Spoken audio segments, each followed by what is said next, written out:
Hey Raghunath, tell everyone about our Patreon community. Sure, Kaustubha. The Wisdom of the Sages Patreon community is an incredible online yoga resource.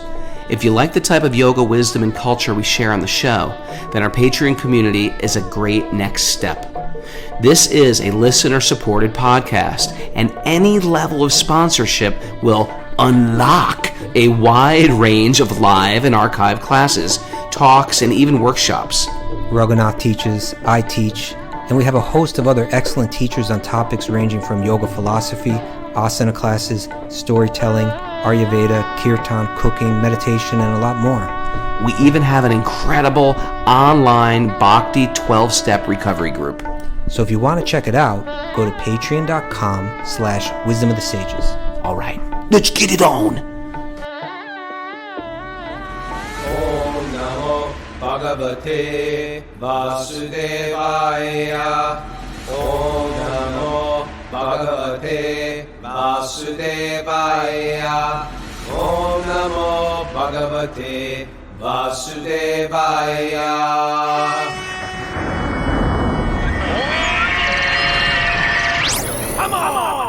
Live from Silver Springs, Maryland, this is Wisdom of the Sage.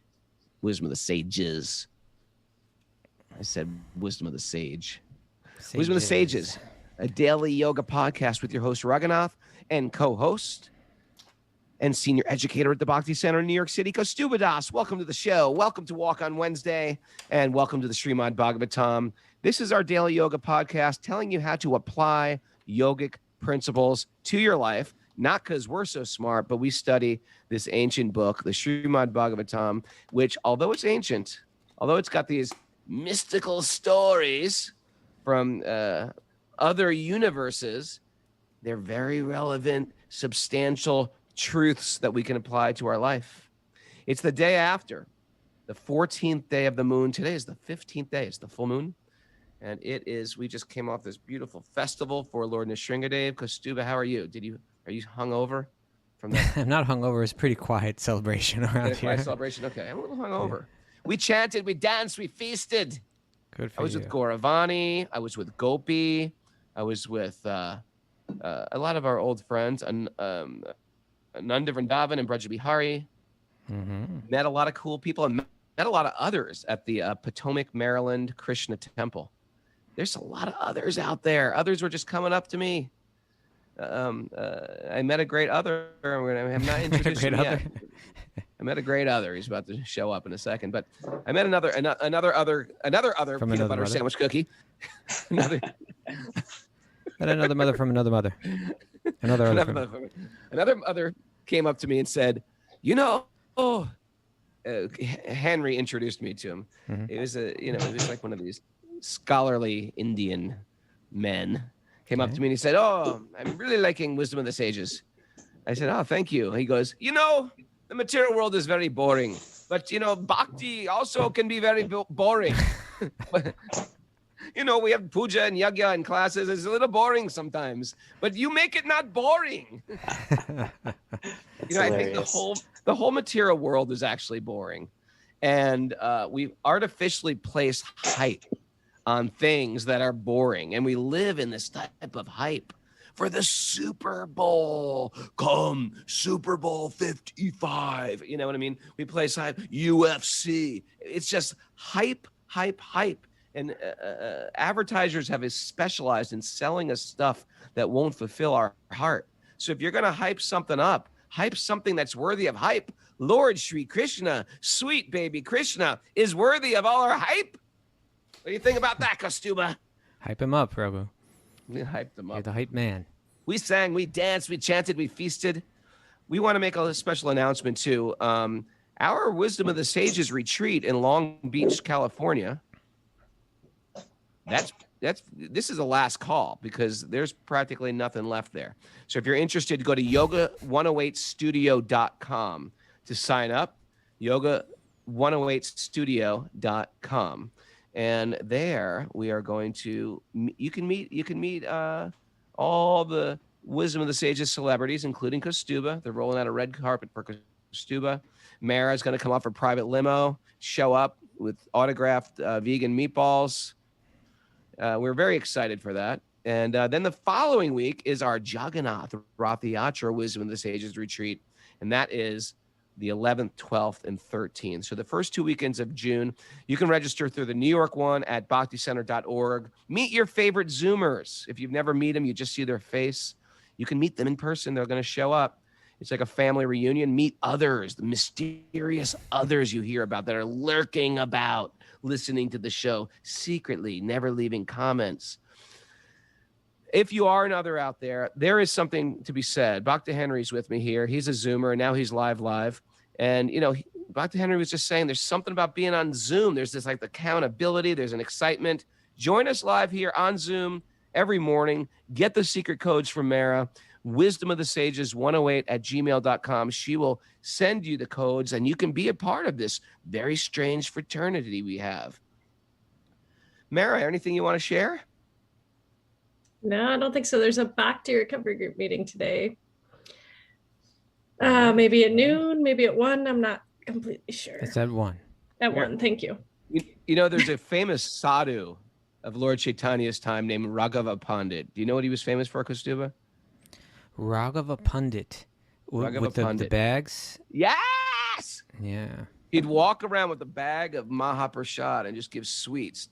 While walking around Govardhan Hill, distribute sweets to people.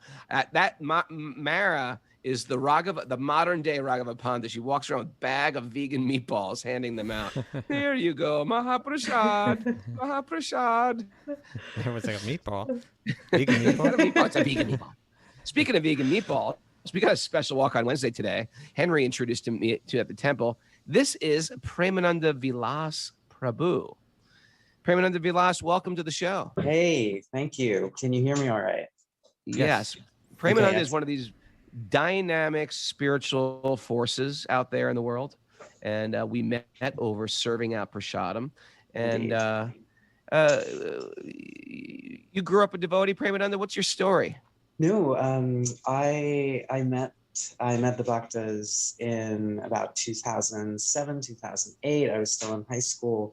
And then I came to the U.S. to study, like so many Indian boys turning into men. I flew to LA and then eventually ended up at the University of Virginia in Charlottesville to do some engineering, where I really got hooked up with the devotees there. And yeah, I've been doing it since.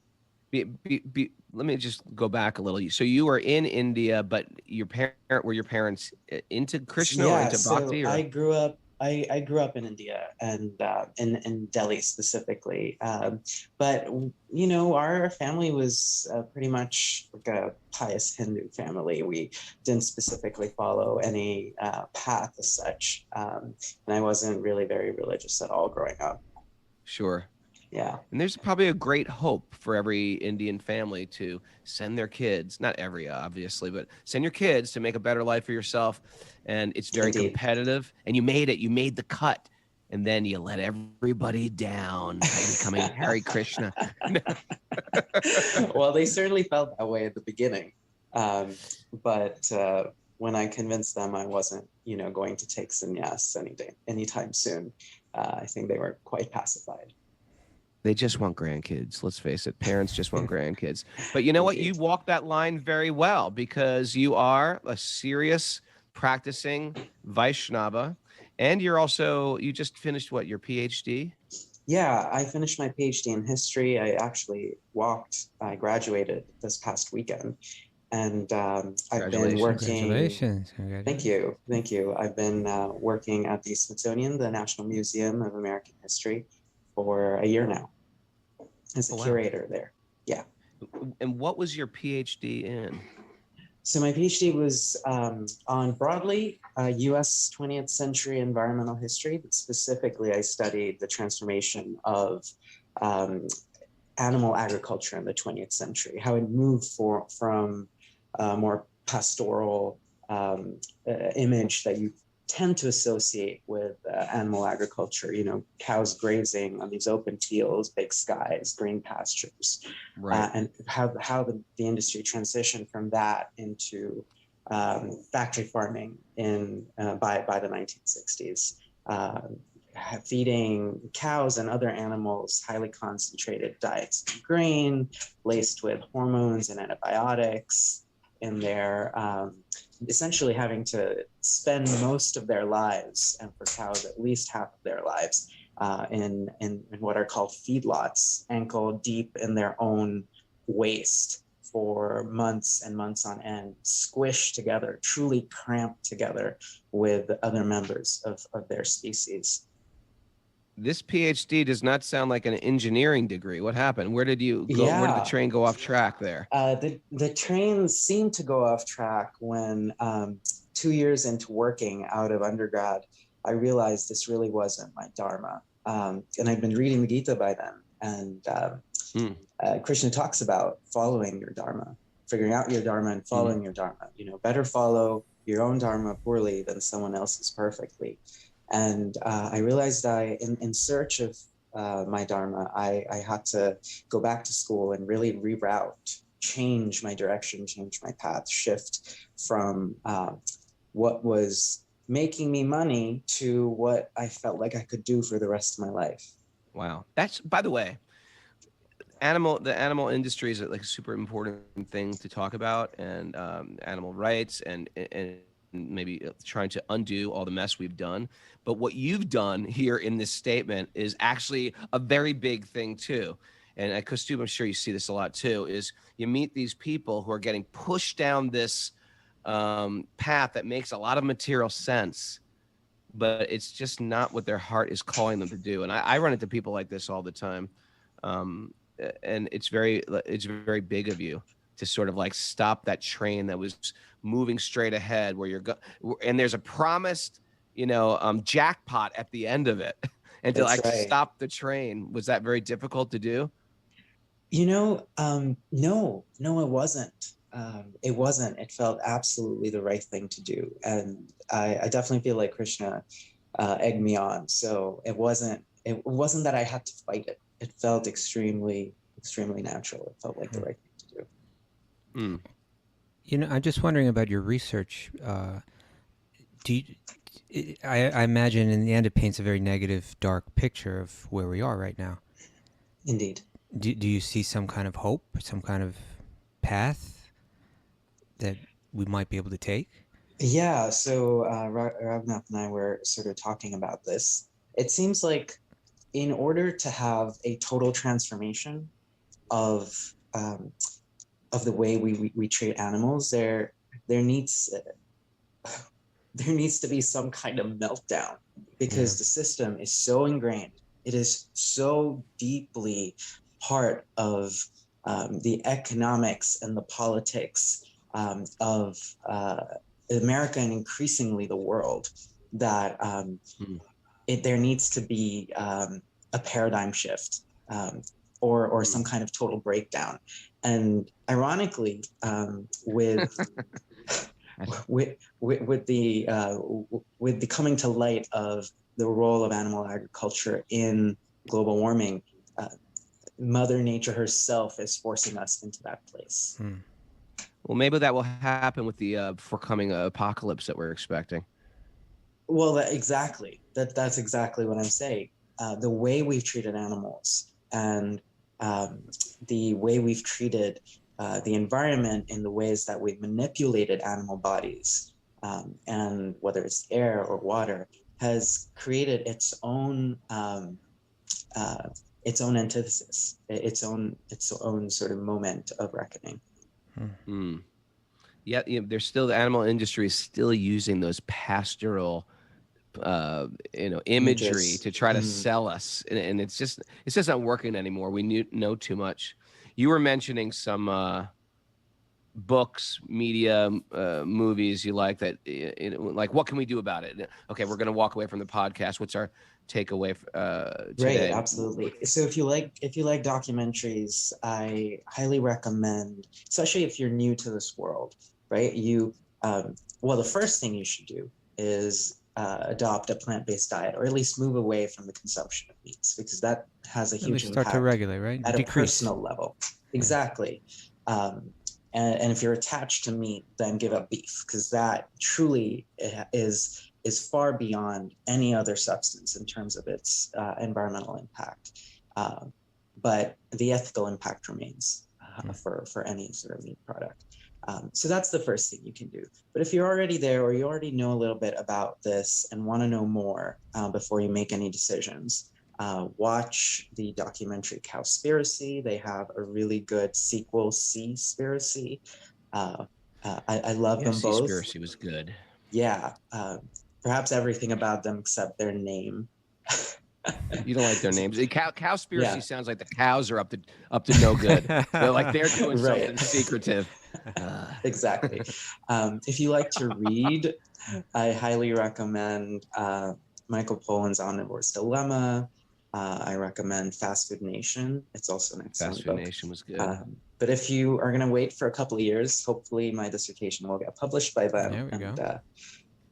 We'll have something to read there. All right. Well, your whole path is inspiring, and and truthfully, these big things change, and these big things, take time to crumble. But your individual choice is an inspiration to your universe, and we all have a universe out there that we're affecting. And some of us affect a few members of our family. Sometimes we affect tens of thousands of people. Sometimes you have politicians within your universe that you can change, and laws will change. But it's very beautiful to see your personal transformation, and we want to encourage everybody, on their personal transformation. Tell your story. You can write us on Apple Podcasts where there's like reviews, and tell us your story, because your personal transformation is your journey. Home is our journey. We see ourselves through you, and thank you, Premananda, for sharing that. Thank you for being a wonderful other out there. And I'm so happy we got to meet you, and keep up the good work. It's amazing to be a part of this community. You are loved. Haribo. Sharing Beautiful your other. message of love, Raghunath. That's what you do. We just got to give that message of love, man. All right. Now, speaking of the message of love. Yeah. We got the Srimad Bhagavatam. It's all Bhagavatam, Raghu. Come on. It's all Bhagavatam, really. Cowspiracy. Those cows are up to no good. That was funny. Shall we dive into the Srimad Bhagavatam? Anything else you want to talk about? No. I'm into Bhagavatam. Let's do it. Okay. Narayanam namaskritya naram shaiva narotamam devim sarasvatim vyasam tato jayam mudiraye. Before we start in the Srimad Bhagavatam, which is our very means of conquest, one should offer respectful obeisances to the Supreme Lord Narayan, unto Narayan Rishi, the supermost human being, unto Mother Saraswati, the goddess of learning, and to Srila Vyasadeva, the author. Nasta prayeshu badreshu nityam bhagavat sevaya bhagavati uttama shloke bhaktir bhavati naishtaki. By regular attendance in classes on the Bhagavatam and by rendering service to the pure devotee, all that is troublesome to the heart will be destroyed, and loving service to the Supreme Lord, whose praise with transcendental songs will be established as an irrevocable fact. Om Jnana Tamarandasya Jnananjana Shalakaya Chaksurun Milatam Yena Tasmai Shri Gurave Namaha. I was born in the darkness of ignorance, and my spiritual masters have opened my eyes with the torchlight of knowledge. I offer my respectful obeisances to their lotus feet. All right, Srimad Bhagavatam. We're winding up our world tour today. We're heading back to upstate New York, back to Super Soul Farm. You sound disappointed. Well, it's been exciting. Met lots of cool people. I think I'm beginning to understand your psychology, Raghu. You need to be moving. I need to be moving and manic. I live in it. I love it. I thrive on it. I'm going to bring Bhakti Henry with us. Haridas. We got him. We've got him duct taped. Bring him where? I'm going to bring him with us. I'm going to bring him with us. He doesn't know that yet. He knows what it's like to be in the van with you. Yeah. He's on our old shelter tours. All right. We are in the Srimad Bhagavatam, Canto 3. Yeah. Why don't you share, Kaustubha, while I pull We're it in up? Canto 3, Chapter 10, which is entitled Divisions of Creation. And we're up to, I think we're up to text 18 now. Correct? Yeah. Am I getting a nod from Mara over there? Yeah, that's correct. We're text 18. But, so we kind of skipped today because we spoke about Nrsimhadev yesterday. Man-lion avatar. But today we're back where we were, and you know, we read half this chapter yesterday or so, about half of it, right? Or, Yeah. I'm sorry, the day before yesterday. And it's this breaking down of the creation, and it's being broken into different. We're looking at creation in different ways. Now, you know, and you know, Raghu, we talked a little bit about this the other day, but I think it's worth looking into again. Is that here's Bhagavatam, right? Sage level 2. Yeah. You know, sage level 2. You He have loves this Mara. right. Only because I know you Sage like it so level much. 2. On stage level 2, we have Sukadeva Goswami speaking to Maharaj Pariksit. The king's about to die. He's got 7 days. He's been cursed, right? He knows he's going to die, and he goes wandering out there. All the sages have gathered, and they're trying to figure out, okay, who should he speak to? And then in comes Sukadeva Goswami, and he's super transcendental, teenage, naked wanderer, right? But everybody knows he's the son of Vyasadeva himself, right? Mm-hmm. He's the son of Vyasadeva, who's the person that gave us all the Vedic literature, like top level sage. And this is his son. And it's understood that he's even like more deeply transcendental even than Vyasadeva. It's like hard to imagine, right? Didn't So want to everybody- come out of the womb. Yeah, he didn't even want to come Talk out about a of the womb. stubborn child. I'm not coming out. I'm not gonna have anything to do with it. I'm saying. I've seen your world, and I don't want to have anything to do with it. And so, so everybody knows. Everybody knows this is a qualified speaker, right? Like Maharaj Pariksit has full faith in him, right? Like what he's going to tell me is going to be it's going to be true.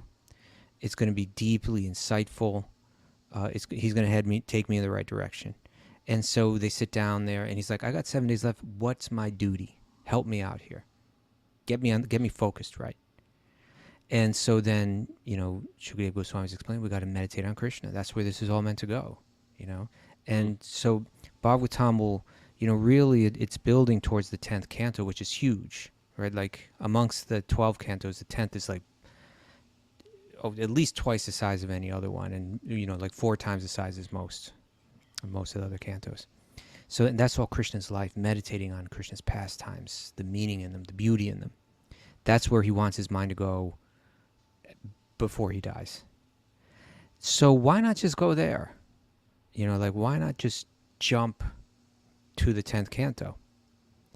And the idea is to fully accept that message, to fully bring our mind there with complete absorption, and to fully understand who is that Krishna. We need to become detached, right? We need to let go of this world.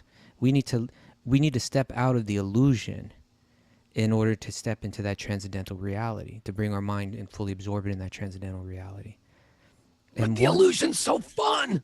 But it's not when you got a snake bird coming after you in 7 days. Right?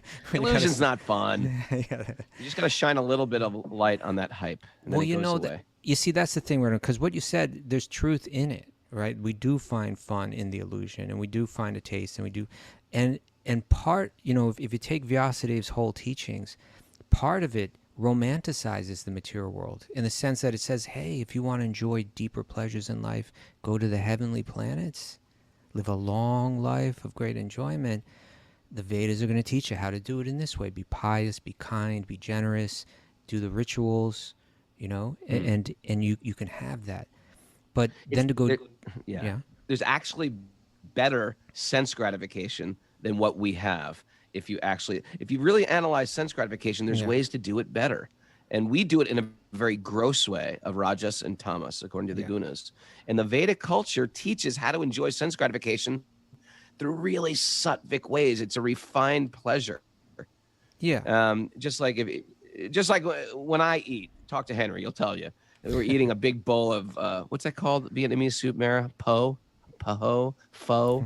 We were eating pho yesterday, and I was just like, I ate the whole thing in a moment because I just inhale things, and Henry was looking at me like, you must be hungry. But the thing is, if that you was his actually polite eat very way of saying, slowly, slow down, Raghunath. Everybody's in the restaurants looking down, at you. Monster. My head is in the soup bowl. No, but if you actually eat something very slowly, you can relish it. You actually derive more pleasure from it. Whenever you have, and it's healthier because your digestion's better, you're not filled with indigestion. My point is this: Vedic culture, yoga culture brings you to sattva. We're eating the same food, but one could enjoy it more. One could develop better nourishment from it if you do things in a sattvic way. So the Vedic culture teaches all these sattvic things, and part of it has to do with sense control. Like I had no sense control yesterday. He did. So it has to do with sense control, using your intelligence over your senses, but it's still to get you to do a more refined material place. Yes. And you're saying, yeah. But the big caveat here is that beyond the senses, there is an even higher pleasure. And it's got nothing to do with your senses. It's got to go with going inside, underneath your mind, and finding your spiritual joy. And that's where the Bhagavatam is leading. It's a sort of a diversion from the Vedic path into an esoteric, otherworldly path. Yeah, the Vedic, and using that term in a narrower way, right? But the teachings of the four Vedas, they're not only showing like higher levels of enjoyment, like you're saying, but they're also saying there's ways to do it without becoming so entangled and feeling so much pain, right? And so that's a whole chunk, called Karma Kunda, the karma section of Vyasadev's teachings that are teaching you how to create good karma for yourself, so that you can enjoy life in a better way. You know what you're doing, Kaustubha? What am I doing? You're zooming out. Well, that's the whole point, right? You're zooming out. We're zooming out here because, you see, because if the four Vedas, they in a sense romanticize the material world, then come the Upanishads, right, which are connected to the Vedas, and this is Vyasadev's writings that are really going to say, hey, look more deeply into this. And realize that material enjoyment always leads to pain, even if you do it well, right? It ultimately, that force of time is there. Think about this, and this is called breaking it down. You're deconstructing things. You can get detachment through deconstruction, when you take all the pieces apart and you look at it. So whereas the Vedas were romanticizing material enjoyment, the Upanishads are minimizing material enjoyment, saying this is you thought that was the goal of everything. No, it's like not at all important. Let's not only minimize it in terms of our estimation of it, but even minimize it in terms of our involvement with it. So let me be celibate, let me walk away from the world, let me leave my family, let me leave my home, my occupation, and all this, and become detached. So if you're new to all this stuff, what Kaustubha's doing here is super important. If you've ever seen me driving in my car, nowadays, in the old days, you used to have a map. You used to write down directions. If anybody remembers the days of atlases or Thomas guides for the Californians. But nowadays, you have an iPhone, and it really you can't even really quite tell where you are. It just says, go left, go right, take a left, U-turn. And you're sort of like, well, where am I in the bigger picture of the city? And you want to zoom out, and sometimes you can't. On my car, you can't zoom out, and I want to know where I am. Where's north? And so what Kaustubha's doing is he's deconstructing these. It's hard. Bhagavatam is really going to deconstruct.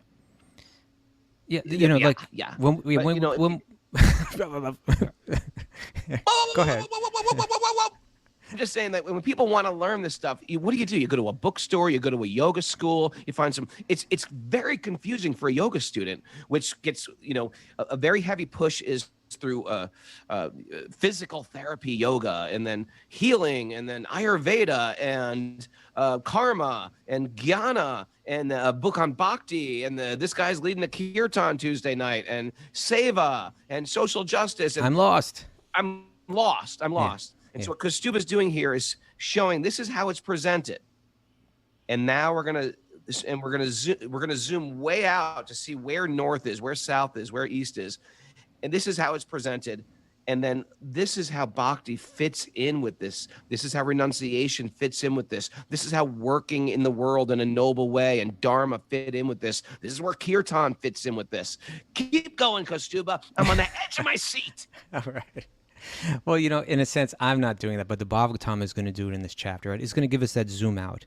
And I love the way that you're presenting, like you are here, because that's really what's happening, right? It's like if you want to get from one place to another, but you're lost. I see this because, in New York, you see it all the time. People trying to figure, everywhere I turn, there's tourists that are like trying to look at a map and figure out where they are on that map, or in Central Park, because like I'm in Central Park all the time.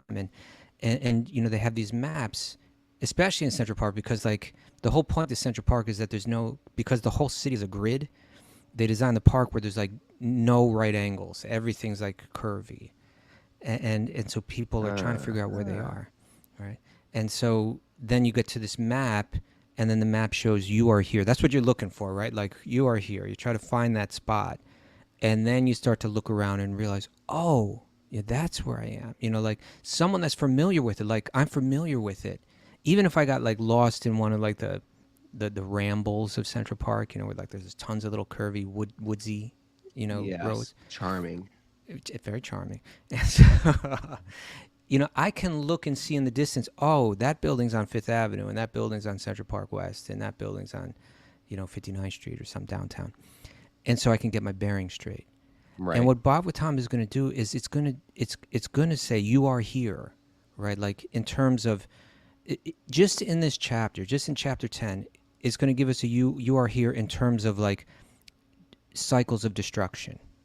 Right? Like realize that, because otherwise we're just born into a body and we're just thinking, what do I do now? What do I do now? We need someone to come along and say, you are here, right? Hey, you've been going through many bodies. You've gone through many different species, and now you're here, right? Otherwise you're just like, I don't know where I am, So this is going to say, there's a destruction of the body. There's also destruction. There's also like a kind of like a flood in the universe, right? Like there's a sort of not full-on destruction, but like a destructive patterns of cycles within the universe. And then you're just naming off a heavy metal band after another. Cycles of destruction, flood of the universe. Yeah, well, that's why. I mean, that's what you're saying is if you look at that music, it's tamasic by nature, right? It's like there's a fascination in the dark, and there's a fascination in destruction, which is what the tamaguna is all about. So this is a world where tamaguna, it has its effects, so there's cycles of destruction. And so there's the destruction of my body. Right now, if I'm 55 years old and if I have a normal full lifespan, then we can expect, like I'm sliding down, I'm moving towards that, I'm closer to the end of this cycle than I am to the beginning of it. Right? Just a stone's throw. You're really close. A hair. And so I need to think about that. I need to know about it. I need to know you are here, But then also on a very broad scale, there's these cycles of destruction within the universe. And ultimately the universe itself is destroyed. And by contemplating on that, I understand how insignificant the challenges in my life are, right? And again, I am right here, And then we're also going to hear about the different species in the universe, right? We're going to hear there's plant life, there's lower animal life, there's human life, and then there's like above the human life, which I need to know that too, right? Like I'm walking around thinking like, I'm number one. No, actually there's beings that are more intelligent. There are beings that have longer lifespans. There are beings that are more beautiful. There are beings that are more, so know that too. You are here. You're in the human form right now. What are its advantages? What are its disadvantages? What's its purpose, right? If I'm in this body, you are here in the human form of life. What do you do? And you'll have a text like the Vedanta Sutra, which is going to say, Atato Brahma Jignasa. Now is the time for spiritual inquiry. That's what the human form of life is made it. For. You finally made it to human life. Now what? Now what are you going to do, sir? Yeah. Now's the time to inquire. Yeah. And so one way that to help us get that perspective is you deconstruct everything. You take it apart. And it does this Jnanic viewpoint. And sometimes it's called Samkhya. That's what's happening in this chapter, where you break something down into its components and you number them, right? Okay, this is made out of 6 components. This is made out of 12 components, right? It's kind of like, you can you and I, we used to love that lecture by that speaker named Stamba Das, right? I was gonna look for Stamba Das because he lives in Alachua, I think. Oh man, you should find him. I gotta dig him up. So there used to be that tape we used to listen to that was called the Stripped Down Talk About Sex. Best one ever. Classic. Right, classic. And what he does in that is he deconstructs, right? He tries to kill the romanticism of, like physical romance or, physical love, by breaking it down into components. So he says, like, like a guy will be talking about a beautiful woman and he's infatuated with her, right?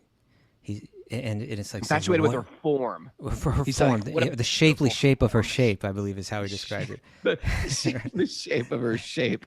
Look at her shape. And he would go, what if I made you that same? You like that shape? What if I made that same shape out of cow dung? Would you like that shape then? He had a southern drawl too, so it was extra funny the way he said it. Yeah, or like he's saying, oh, it's the way that the sunlight shines off her hair. Oh yeah, that's what you're into. Oh, here's a wig, and like here's Put that wig on your rear view mirror. You can pet that hair whenever you want. Yeah, and She's and got we beautiful eyes. Oh yeah, pluck those eyeballs out. How beautiful are they now? right.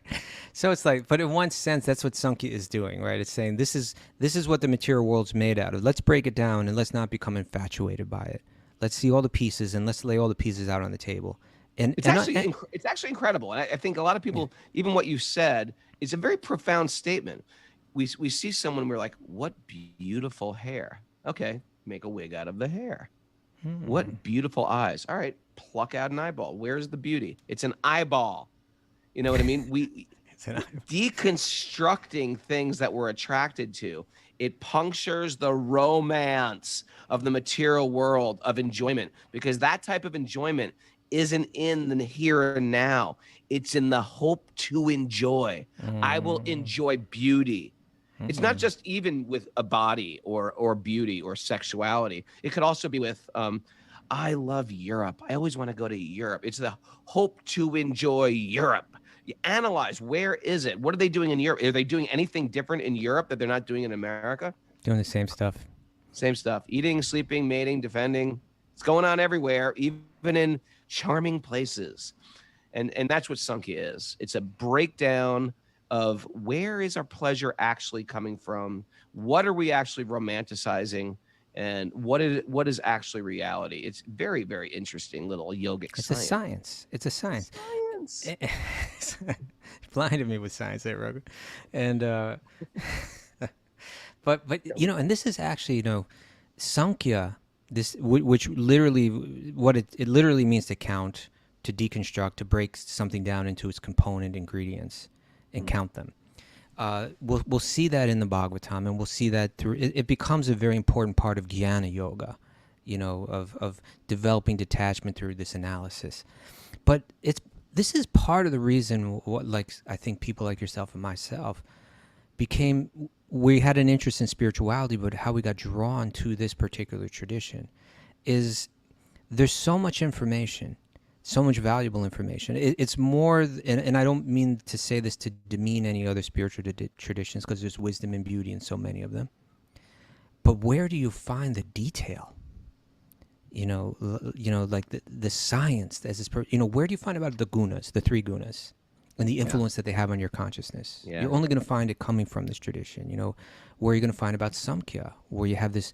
It's the big book. It's the big book as opposed to the pamphlet.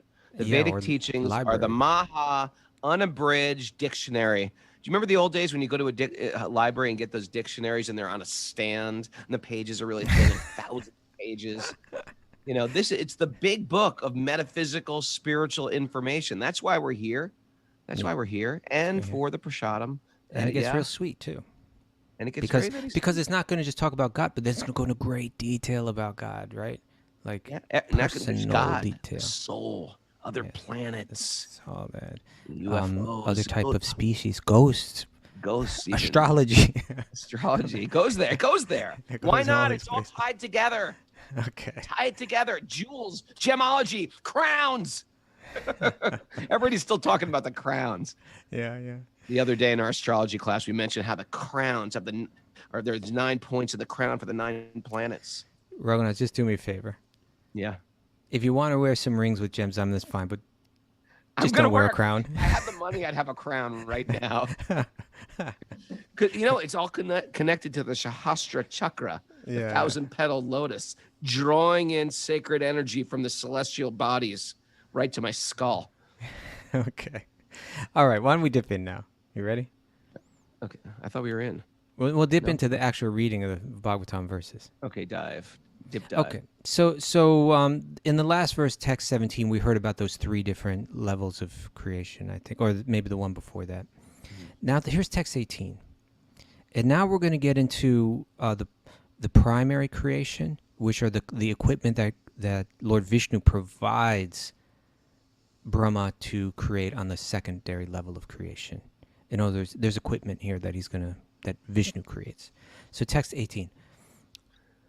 Oh yeah, go ahead. Yeah, Jinx. I'm used to you being in the car now, and I have to read it. Sorry, you want me to read? Yeah, go ahead. Okay. All the above are natural creations by the external energy of the Lord. Now hear from me about the creations by Brahma, Okay. who is Yeah, so we're on the secondary level now. I'm sorry, we're on the. Let me just briefly say that we read 2 days ago about what's being called here the primary creation, which meant the Mahatattva, the sum total of material ingredients, that's created by Vishnu. The Ahankara, the power that makes us identify with our body, that's provided by Lord Vishnu. The Tanmatra, the 10 sense objects, the things that we see and taste, the very ability to see or taste and all that, or what we taste and what we see, that's created by Vishnu. Then the senses are created by Vishnu. Then the mind, as well as the devas, the demigods that are the, what did Bob Dylan call it again? The protectors and the something of the mind. Oh yeah, the gatekeepers. Yeah, like, you know, they're in charge of the mind. So that's all provided by Vishnu. And then tamas, or ignorance, that deluding energy that makes the living entity, the Prabhu, the master, act like a fool. That's also, so that's all created by Vishnu. Now Brahma takes that and starts to build with it, and he's going to create all the different species and all of that. So that's where we are now. Sorry to interrupt, just wanted to bring us up to date there. Okay, you're always allowed to interrupt me, stop me, correct me, chastise me, and even physically slap me. I'm okay with that. I don't allow that to everybody, but with you, you're allowed. You get the gold. Okay, I guess I got to allow you to then to do the same. We live to be corrected. You don't. No, we all do. the above are natural creations. Okay, go ahead. Okay. I interrupted you again. All the above are natural creations by the external. Stop interrupting me. By external energy of the Lord. Now hear from me about the creations by Brahma, who is an incarnation of the mode of passion, and who, in the matter of creation, has a brain like that of the personality of Godhead. What? Yeah, it's called. Here the term is Hari Medasaha. I mean, I imagine there's many ways you could translate that. Like maybe even that his Medasaha, his brain or intelligence is fixed on Hari. But here it's saying that, like, the way it's being translated, the way that I understand it, it's like Vishnu just gave him his level of intelligence or something like that, you know, some super high, super empowered level of intelligence. Hari Medasaha. Okay, all the immovable trees and plants seek their subsistence upwards. They are almost unconscious, but have feelings of pain within. No, you skipped text 19. Oh, I'm sorry. The seventh creation is that of the immovable entities, which are of 6 kinds. The fruit trees without flowers, the trees and plants which exist until the fruit is ripe. Creepers, pipe plants, creepers which have no support, and trees with flowers and fruits. What? All the immovable trees. It's just categorizing. Just, you know, a way of categorizing. First category was immovable entities. There's 4 categories. Immovable entities, like plants. Yeah. Then next will come lower species, then humans, then devas.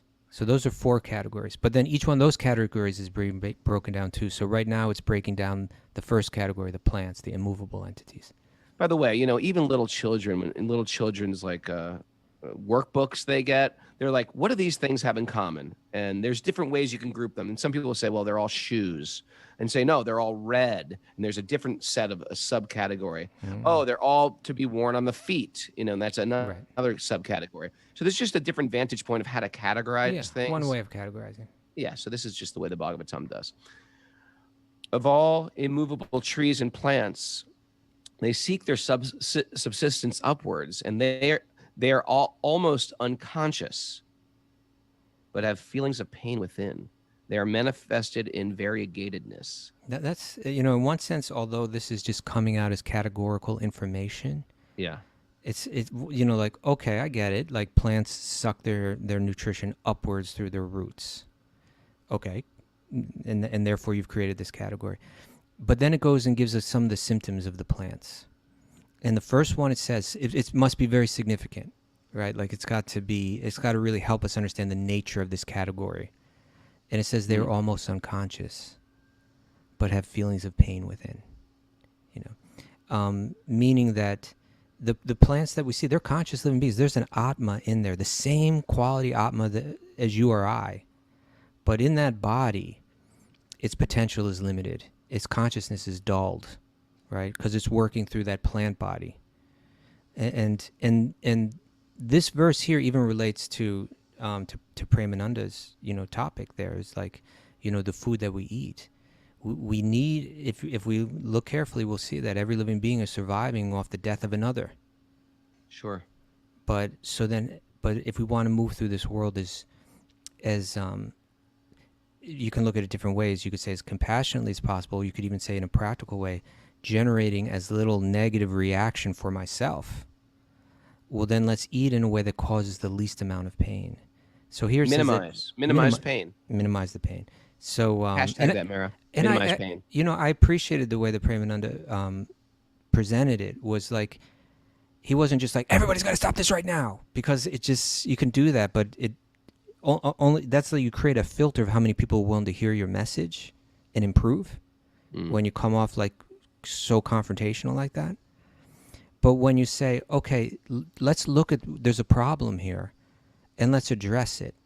And maybe you're not willing to give up all meat right now, but at least try to give up beef, or at least minimize how much you eat.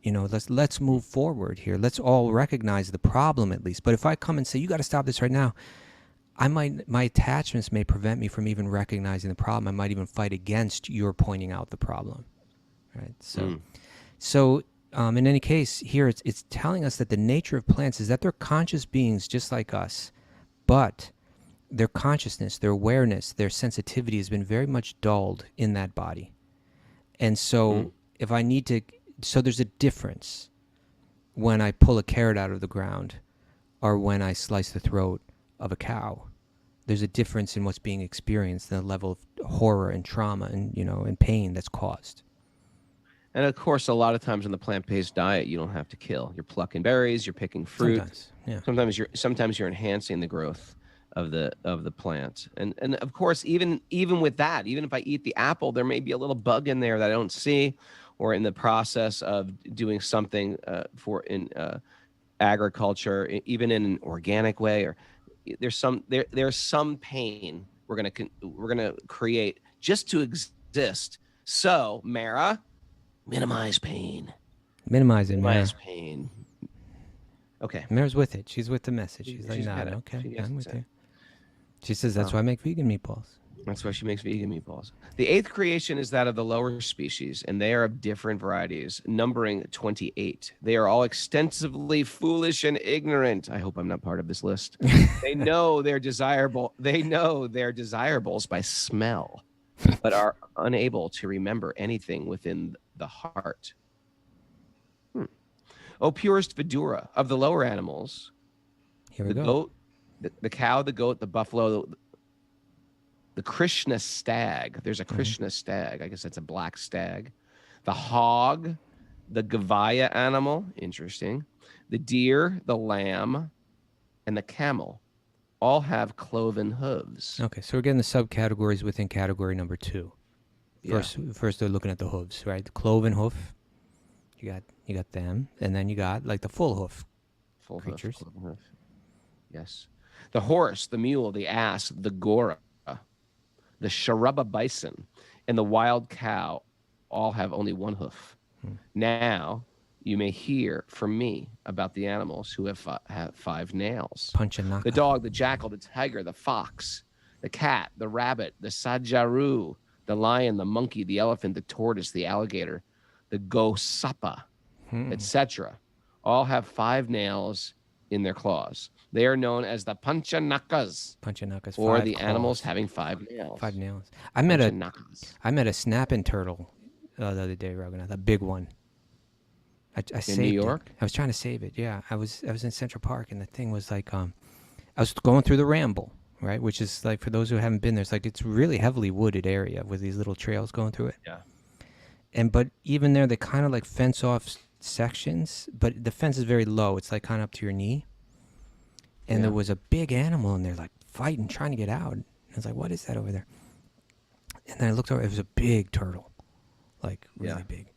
And it looked like, I was thinking, did someone take it out of the water and put it here? Something? It seemed to be stuck and wanted to get out. So Gita Priya and I were looking at it saying, well, what are we going to do? You know? What'd you do? Well, I was trying to They have figure out a long way. necks. They'll come around, spin their neck around, bite your hand if you try to move them. Well, that was the thing. I was thinking, can I open up the fence somehow? Can I? But I couldn't. And then Gita Priya was just like, oh, I'm if you're not going to do something, I'm going to lift that thing out of there. So I said, okay, let me do it, because the thing was big and heavy. When the wife wants to emasculate you, then Yeah, yeah. okay, I'll do it. So I was sounding like this guy up. He was huge. But once you pick it up, the whole prehistoric power of that kind of thing starts to come out. You know, it's like, the thing was like as big as my torso. You know, They're huge. and it had They these get big big. claws. And then its head came out of that thing, and man, that beak on that turtle was like vicious.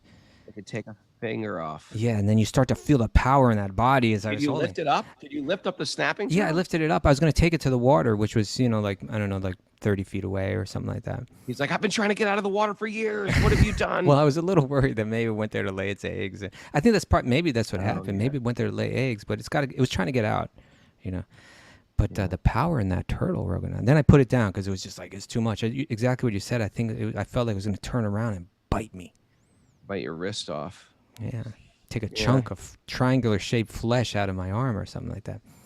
But I went back yesterday, it wasn't there. You're so cowardly. No, well, she became cowardly after once that power came out of it, and she saw the power of that beast. She was like, the length of those necks, yeah. Yeah. All right. Continuing on. Yeah. The heron. Thank you for that.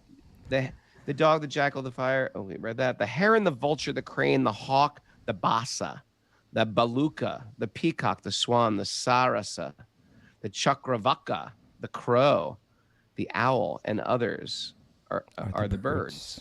This is like Sesame Street here or something like that. It's just sort of getting like Sesame Street-ish right now, right, Henry? Okay. The creation of the human beings who are of one species and only one species only, and who stock their eatables in their belly is the 9th in the rotation. Who does that? Stock their eatables in their belly. Well, that may mean, you take a tiger. It's like the food passes through it very quickly. It doesn't have a long intestine like we have. Right. You know? Okay. Maybe it's so like that. That's one reason why. That's one argument against meat eating. Also, is because meat takes a long time to break down, and so as it's passing through the very long intestine, it tends to, what's the word I'm looking for? Like ferment? Yeah, or not even ferment, but like rot? Yeah, rot. Thank you. It tends to rot inside your intestines. All right. Okay, in the human race, the mode of passion is very prominent. Okay, that's humans what we are need always to know, busy. right? The humans are always busy in the midst of a miserable life. That's a nice way to look at it. But they think themselves happy in all respects. Everything's great. Life is good. Life is good. It really is. Yeah, It's so just you need a positive mental attitude. So it's broken things down. Now we've had 3 out of the 4 categories have been mentioned. We had the plants, immovable. We had the lower species. We're told about each one, right? And now we hear about the humans, and we hear about them. Well, what's with them? They're in the mode of passion, which means they're always dissatisfied and trying to get something that they don't have. Mm-hmm.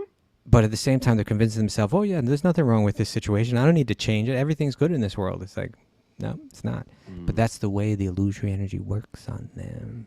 Yeah, it does. All right, let's see if we can burn through. We only got a few more left. The creation of human beings who are you never just read that? Yeah. The creation of the demigods now. Vidura. These last 3 creations and the creation of the demigods, the 10th creation, are the Vaikrita creations, which are different from the previously described prakrita, natural creations. The appearance of the Kumaras is both. They're both. I don't know what that means. I don't know what that means. The creation of the demigods is of 8 varieties. This is going to get interesting. Get ready, people. Yeah, you love species- this stuff, brother. The species Aliens. that you can't figure out. The demigods, the forefathers, the asuras, or the demons, the Gandharvas and Apsaras, or like we would call an angel, the yakshas and rakshasas, Mm-hmm. the siddhas, the mystics, and the charanas, and the vidyadharas. They're sort of like mystical beings. 7 is the bhutas, pretas, and pisachas. Now those are the ghosts, the bad guy ghosts. And 8, the superhuman beings. What's the Sanskrit for 8? Superhuman beings, celestial singers, etc. Let's see. All are created by Brahma, the creator of the universe. So again, just analyzing. Those are Kanaras. Kanaras. So we're just putting these things in different categories, both of this planet and of other, out of this planet type of things. They're just like, it's sort of like how we have the, what do you call that? The genus and the, come on, Henry, help me out here. Species, genus, phylum. Yeah, that is all speculation, by the way. And people who study biology, we're just guessing. We're just trying to figure out some type of common denominators. Oh, these are conifer tree. These are four-legged. Go on. If you could have dinner with any of these beings, who would you choose, Raghu? I think the siddhas. I often think of this question myself. Siddhas can be a little scary because they're like no nonsense around these guys, and they got power too. Because like, well, if you I'd don't be on my best right, behavior, but I often think like if I could take out one of the otherworldly beings to dinner, who would I take out? It definitely wouldn't be the Rakshasas. No, and because they might make you the dinner. Because those guys wreck the place wherever you go with them. They're just like causing trouble. And they might eat you. The Gandharvas are too loud. They're always singing. Just quiet down. But the siddhas are sort of like they can do mystical things around the restaurant. But Raghu, if you had your face in that bowl of soup of that po or whatever it's called, and a siddha turned around and looked at you, they could burn you to ashes just like with their mystic power. The siddhas don't do that. The siddhas don't do that. They do that kind of stuff. Come on, it's all over Mahabharata. It's like, I didn't like the way you acted. And no, those are like the Vidyadharas. Those guys have attitudes. All right, Mara, what do we got for takeaways today? We got one more verse left. Just one left. Now I shall describe the descendants of the Manus. So the Manus are the father. That's where we get the word man from. Do you know that, Henry? Yeah. That's where we get the word man from. Mankind comes from Manu. The creator, Brahma, as the incarnation of passion, the passion mode of the personality of Godhead, creates the universal affairs with unfailing desires in every millennium by the force of the Lord's energy. And that's the chapter. We did it. Takeaways, Mara. Yeah. Quick. Minimize pain. Boom. Puncture the romance and the hope to enjoy. Now is the time for inquiry. All right. I'll take that. Contemplating cycles of destructions makes us realize our own insignificance. Cycles of destruction from Trenton, New Jersey. We're suffering from destruction from New Jersey. Something like that? Yes. What else, Mara? Bhagavatam shows you where you are on the map, that you are here. Like it. Hey, if you like what we're doing, if you like what's going on here, Wisdom of the Sages is a community-supported podcast. You can support our community by going to patreon.com/Wisdom of the Sages. Patreon.com/Wisdom of the Sages. Once you get into that little Patreon party, it opens up chambers, rooms, celestial bodies where you can visit different yoga classes, workshops, have secret access info. We're about to shake down Henry right after the show to up his Patreon contribution right now. He doesn't know what he's about to get into. I'm about to grab this guy by the ankles, start jiggling him around. Come on, Henry. I want your watch. After your watch, I want your wheels. And after your wheels, I want your credit cards. Thanks, everybody who's already supporting us. We're grateful for it. And let's all sing and dance, and I will see you back home at Super Soul Farm tomorrow.